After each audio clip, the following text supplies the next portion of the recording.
നമ്മൾ നമ്മളെ അംഗീകരിക്കാതെ മറ്റുള്ളവർ നമ്മളെ അംഗീകരിക്കുമെന്ന് വിചാരിക്കരുത്. മറ്റാരും എന്നെ അംഗീകരിച്ചില്ലെങ്കിലും എനിക്ക് എന്നോട് നല്ല സ്നേഹമാണ്.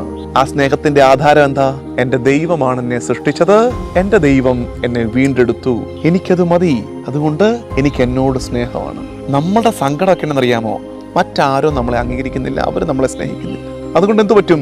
അവരുടെ മുഖം മാറുന്നതനുസരിച്ച് നമ്മുടെ മുഖവും മാറിക്കൊണ്ടിരിക്കും. എന്തൊരു നാണക്കേടെന്നറിയാവോ? അതായത് അവര് നമ്മളെ ചിരിച്ചു കാണിച്ചാൽ നമ്മളൊന്ന് ഹാപ്പി, അവര് നമ്മളെ തുറിച്ചു നോക്കിയാൽ ആ ദിവസം പോയി കിട്ടും. കാരണം നമ്മുടെ സന്തോഷത്തിന്റെ താക്കോൽ വല്ലവന്റെ കയ്യിൽ കൊണ്ട് കൊടുത്തിരിക്കുകയാണ്. കർത്താവെ, ഞാനും നീയും തമ്മിലുള്ള ബന്ധമാണ് എല്ലാത്തിന്റെയും ആധാരം എന്ന് വിചാരിക്കണം. ദൈവത്തെ സ്നേഹിച്ച് സ്വയം സ്നേഹിച്ച് കഴിയുന്ന ഒരാൾക്ക് മറ്റുള്ളവരെ സ്നേഹിക്കാൻ പറ്റും. ഈ പലരോടും ദേഷ്യപ്പെട്ട് നടക്കുന്ന മനുഷ്യരുടെ മെയിൻ പ്രശ്നം എന്നറിയാമോ? അവർക്ക് ദേഷ്യം അവരോടല്ല, ശരിക്കും എന്നോട് തന്നെയാണ്, നമ്മുടെ ഉള്ളിലാണ്. നമുക്ക് നമ്മളെ അംഗീകരിക്കാൻ പറ്റാത്തത് കൊണ്ട് നമുക്ക് അവരെ അംഗീകരിക്കാൻ പറ്റുന്നില്ല.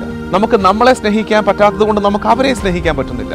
എല്ലാ സ്നേഹത്തിന്റെ ആധാരം ദൈവസ്നേഹം. കാരണം എന്താ? മാറ്റമില്ലാത്തവൻ ദൈവം. ദൈവത്തെ സ്നേഹിച്ച് സ്വയം സ്നേഹിച്ച് മറ്റുള്ളവരിലേക്ക് ആ സ്നേഹത്തിന്റെ കരങ്ങൾ നീളണം. പ്രിയമുള്ളവരെ, വേണമെങ്കിൽ കാൽപ്പനികമായിട്ട് പറയാം, മനുഷ്യനെ സ്നേഹിക്കുന്നതിലാണ് ഏറ്റവും വലിയ കാര്യം. മനുഷ്യരൊക്കെ മാറുമെന്നേ. എല്ലാ സ്നേഹത്തിന്റെയും ആധാരം മനുഷ്യരാക്കി വെച്ചാൽ കുറച്ചു ദിവസം കഴിയുമ്പോൾ നമ്മൾ തകർന്നു പോകും. കാരണം നമ്മൾ സ്നേഹിച്ച മനുഷ്യര് നാളെ മാറിപ്പോകുന്നേ. പക്ഷേ നമ്മൾ സ്നേഹിച്ച ദൈവം ഒരിക്കലും മാറില്ല.